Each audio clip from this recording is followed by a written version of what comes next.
부당 행위가 한 번이라도 적발되면 공공분야 입찰 참여가 제한됩니다. 한국은행이 기준금리를 또 동결했습니다. 여전히 낮은 물가 상승률과 고용시장 악화, 대내외 불확실성이 커진 탓입니다. 지난해 중소형 증권사의 인력 감소가 두드러졌습니다. 중소형 증권사의 실적이 좋아졌음에도 대형사의 수익원을 빼앗기자 비용 감축에 나섰다는 분석입니다. 르노 삼성자동차가 QM6 5만 대가량의 에어백 경고 문구를 잘못 따라 리콜과 함께 과징금을 물게 됐습니다. 운전석에 부착해야 하는 경고 문구를 조수석에 부착해 자동차 안전기준을 위반했습니다.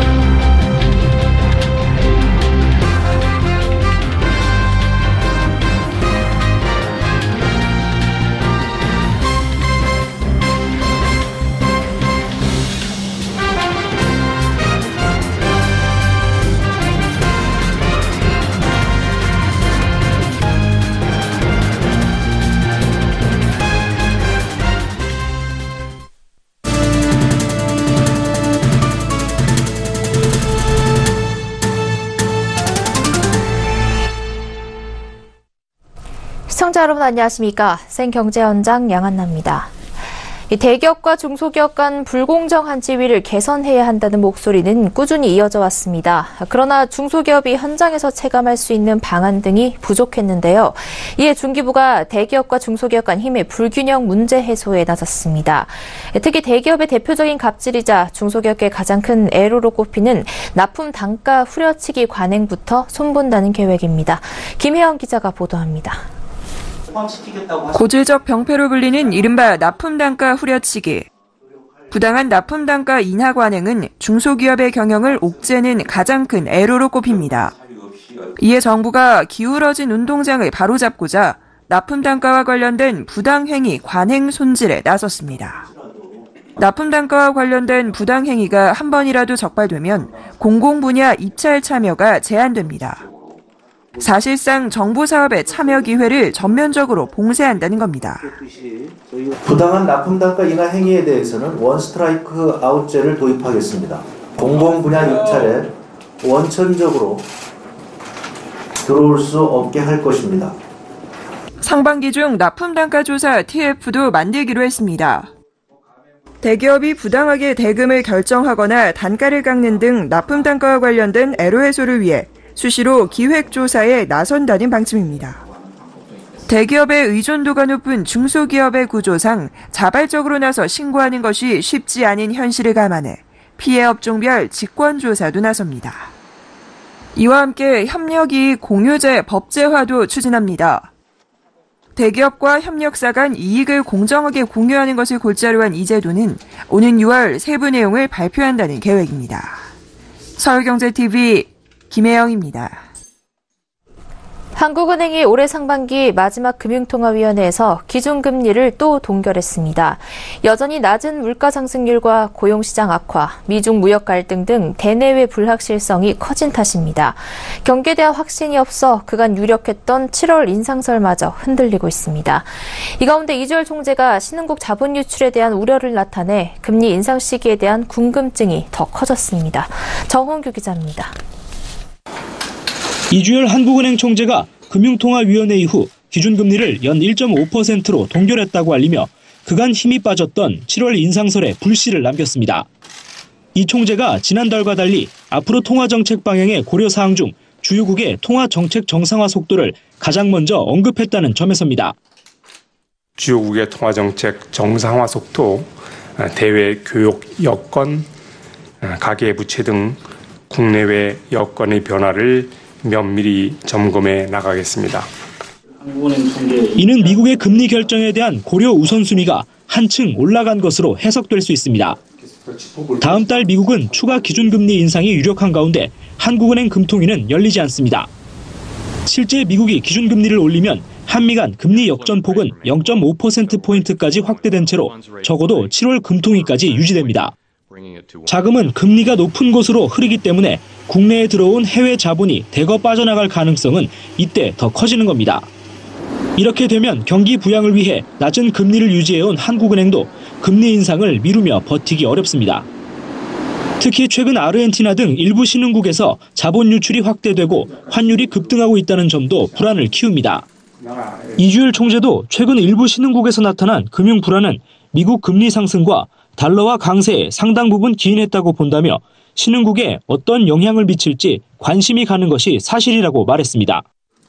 다만 이 총재는 자본 유출은 금리 차이 외에도 기초 경제 여건에 기인한다며 최근 불안한 모습을 보이고 있는 일부 신흥국들은 정책 금리가 오히려 상당히 높다고 설명했습니다. 서울경제TV 정은규입니다. 지난해 증시 호황으로 증권사들의 실적이 많이 올랐지만 증권사 임직원 수는 오히려 줄어들었습니다. 특히 중소형 증권사의 인력 감소가 두드러졌습니다. 대형 증권사가 자본 규모 확대로 사업 영역을 넓히면서 수익원을 빼앗아가자 중소형 증권사들이 비용 감축을 위해 인력을 줄이고 있다는 분석입니다. 김성훈 기자가 보도합니다. 지난해 말 기준 자기자본 1조 원 미만 중소상장증권사는 전년도에 5배가 넘는 약 3,751억 원의 순이익을 냈습니다. 반면 임직원 수는 올 3월 기준으로 지난해에 비해 1.2% 줄었습니다. 실적이 많이 증가했음에도 중소증권사의 인력이 줄어든 것은 자본 확대와 함께 사업 영역을 넓히고 있는 대형 증권사에 기존 수익원을 뺏기고 있기 때문입니다. 증시 호황으로 실적은 개선됐지만 먹거리를 잃으면서 비용 절감을 위한 자구책으로 인력 감축을 선택한 겁니다. 중소형사 같은 경우는 기본적으로 좀 사업 영역 자체가 좀 축소되는 그런 부분이 있지 않습니까? 그러다 보니까 어쩔 수 없이 인력을 좀 축소하고. 일례로 IPO 시장의 경우 지난해 코스피에 상장한 8개 종목 중 중소형 증권사가 주관을 맡은 곳은 대신증권과 공동 주관을 맡았던 동양피스톤 한 곳뿐이었습니다. 정부가 중기특화 증권사에 기회를 주겠다던 코스닥 IPO에서도 신규 상장된 50개 종목 중 30곳의 IPO를 단 3곳의 대형 증권사가 모두 주관했습니다. 이처럼 중소증권사가 설 자리를 잃으면서 대형 증권사와의 실적 차이도 더욱 벌어지고 있습니다.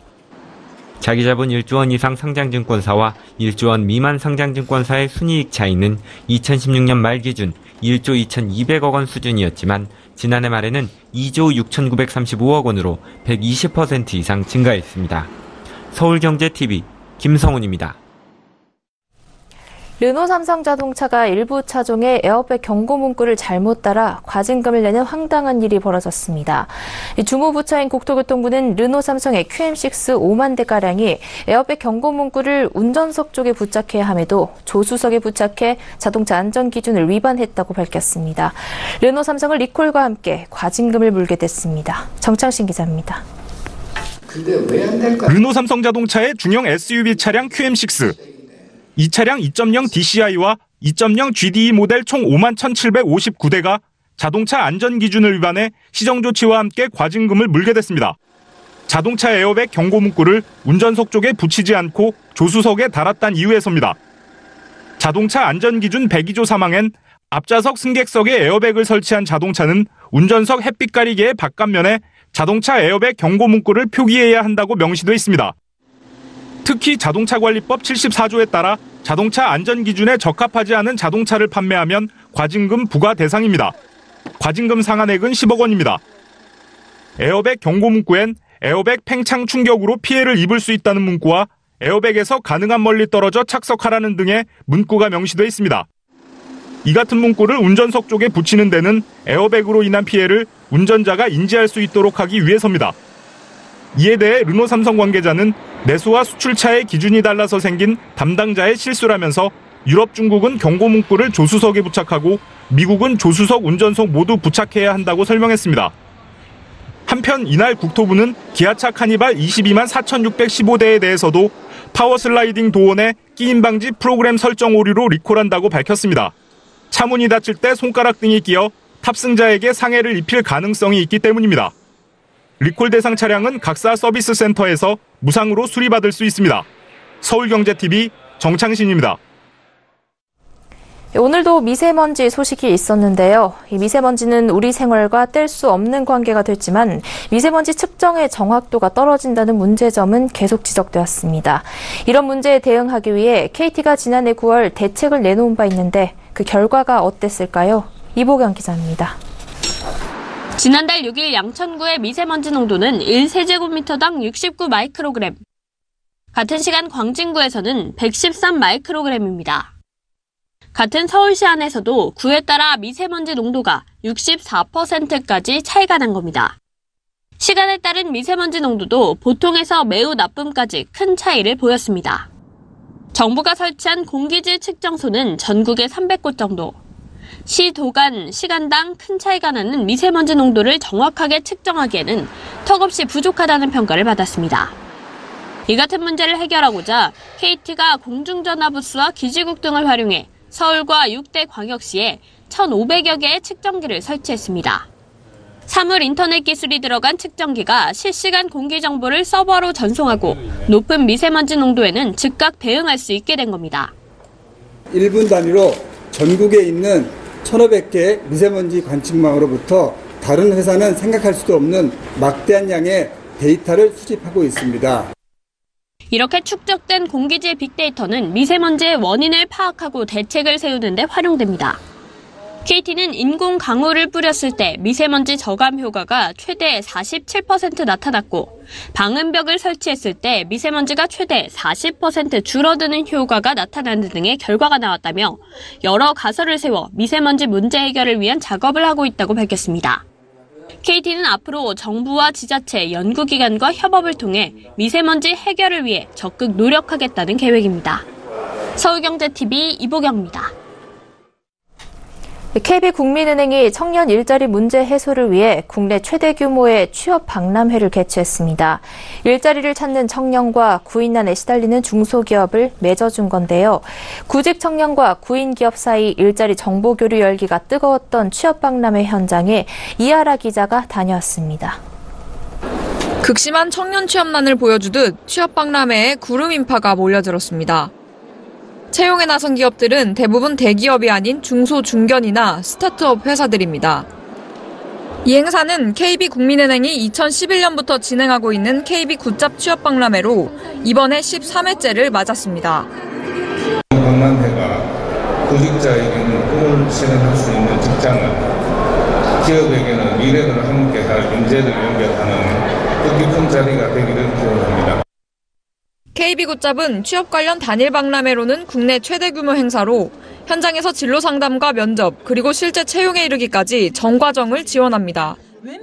채용관을 가득 메운 250개의 기업은 국민은행과 서울창조경제혁신센터, 코스닥협회 등이 추천한 우수 기업들입니다.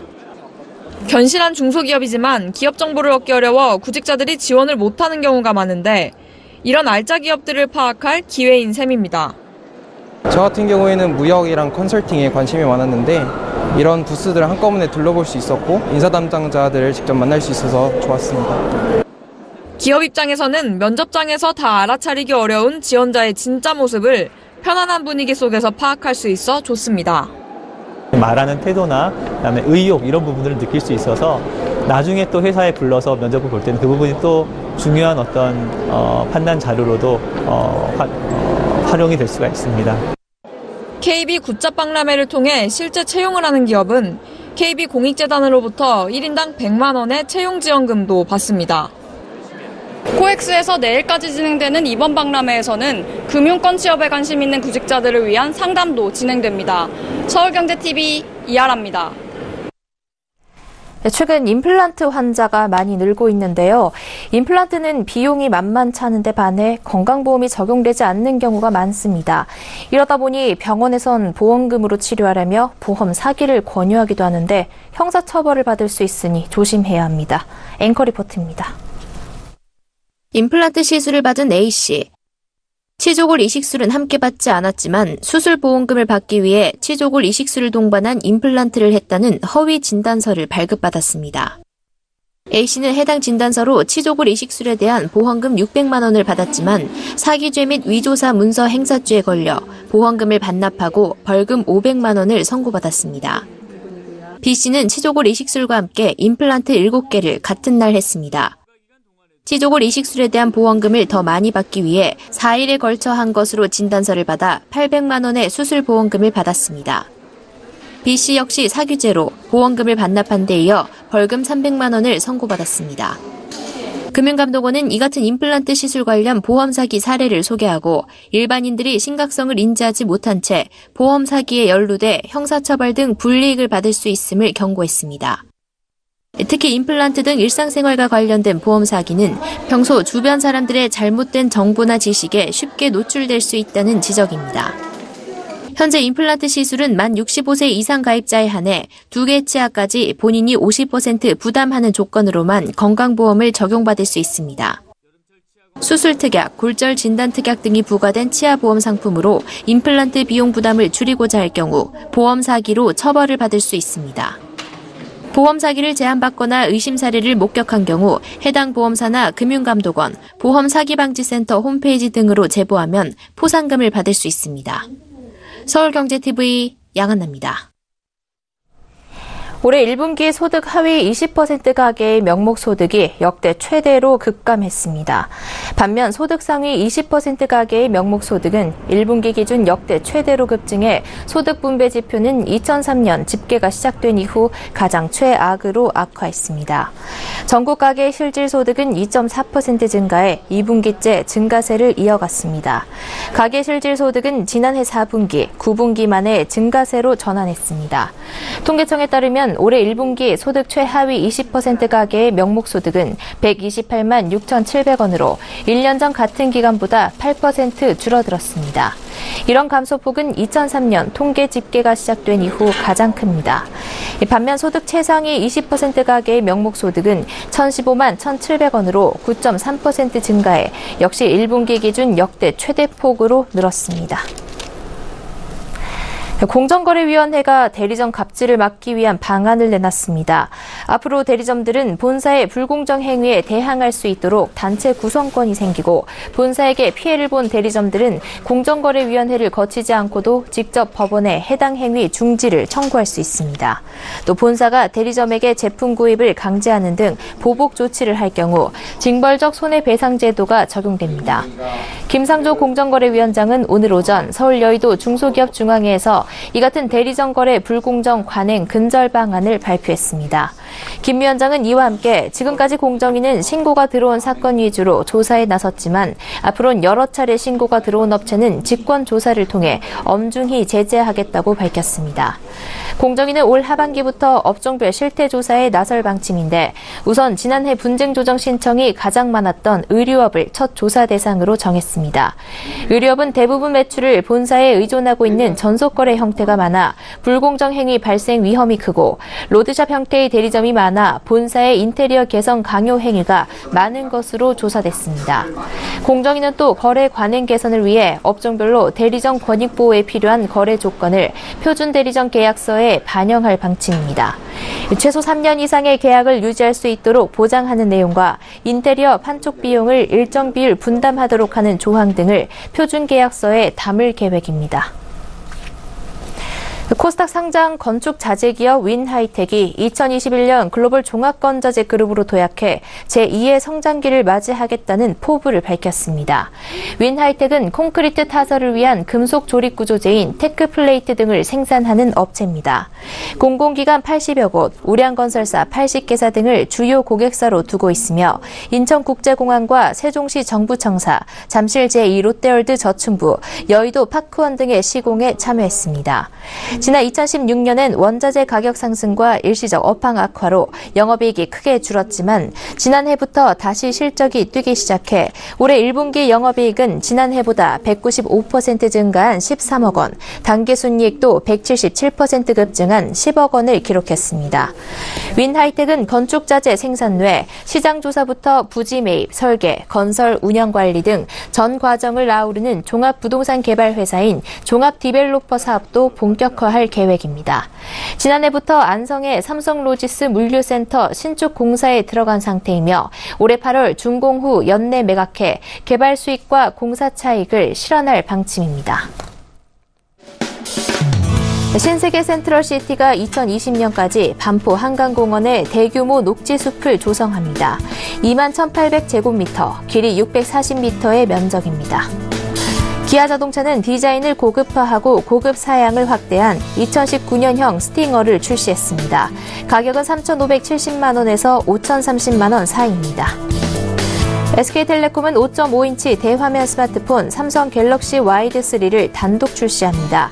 출고가는 29만 7천 원으로 공시지원금 13만 원을 받아 16만 7천 원에 구매할 수 있습니다. 코스피 200 지수에 두산마켓, 대우조선해양, 롯데하이마트 등 3개 종목이 새로 편입됩니다.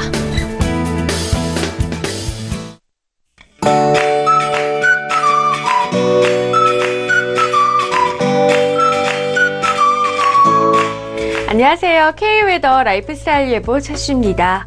황사의 영향으로 미세먼지 농도가 100 마이크로그램이 넘는 곳이 많습니다.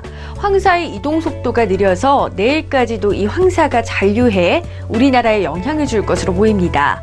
이에 따라 미세먼지 농도, 오전에 나쁨, 오후 들어서도 한때 나쁨 단계로 평상시보다 높을 것으로 예상돼 호흡기 질환자 등 민감하신 분들은 신경을 쓰셔야겠습니다.